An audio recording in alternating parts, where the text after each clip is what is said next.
voilà les MOOC.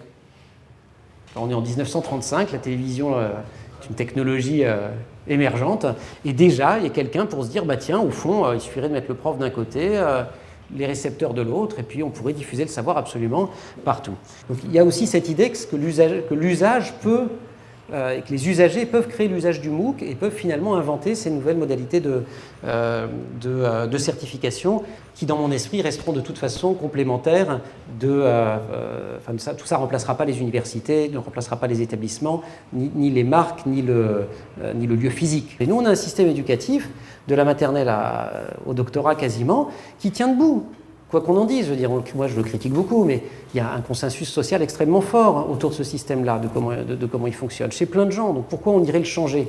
Et consensus qui existe également chez les enseignants, chez les gens qui gèrent le système, chez les administratifs. Pourquoi on toucherait à ce machin-là, puisque finalement ça marche? Si l'université n'est pas capable de réattirer les talents dès le début, je pense qu'on va vers des ennuis assez considérables dans le monde de demain. On peut s'initier au numérique sans écran. Je pense que voilà, la clé, ça restera la relation entre les adultes en général, qui sont enseignants ou pas, et les enfants. Et en revanche, c'est clair que le MOOC a été aujourd'hui la façon dont le débat s'est installé, notamment dans l'enseignement supérieur, pour parler du numérique, pour parler d'approches pédagogiques différentes et pour réinterroger le rapport au savoir.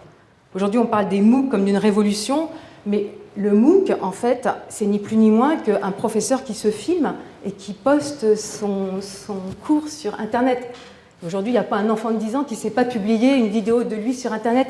Elle n'est pas là, la révolution, en fait. On reste dans un dispositif transmissif de professeurs qui se filment et puis qui proposent des recettes de cuisine. Le serious game, en fait, c'est quelque chose de beaucoup plus puissant. Et lorsque vous remettez un serious game entre les mains des professionnels, eh bien vous leur permettez d'expérimenter la complexité de leur situation quotidienne.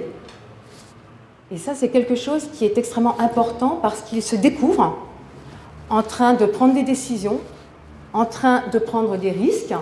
Ils se découvrent dans leur capacité à décider dans l'incertitude, puisqu'une situation professionnelle, c'est une situation de décision dans l'incertitude le plus souvent.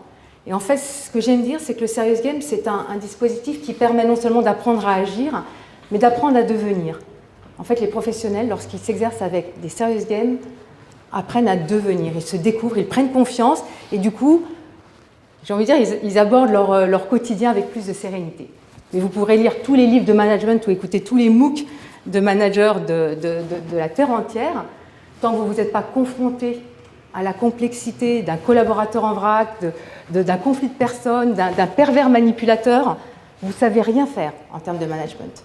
Donc vous vous préparez dans le serious game et vous êtes plus serein dans la réalité qui de toute façon ne sera pas exactement celle-ci, mais au moins vous aurez affronté, sans prendre de risque, de manière virtuelle, la situation. Le serious game vous permet non seulement de développer votre confiance en vous, mais surtout de libérer les esprits en fait, des processus de mémorisation et de développer ce qu'on a de plus précieux en nous, c'est notre pensée créative.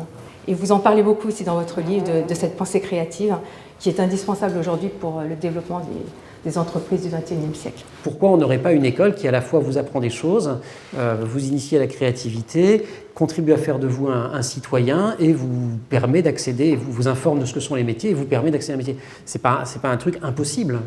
L'école apprend très bien à apprendre. Je pense que quand on sort de l'école après 15 ans, on sait apprendre plein de choses, hein, mais je pense qu'on ne sait toujours pas faire. On ne nous a pas appris effectivement encore une fois, à développer notre pensée créative, ça pas du tout.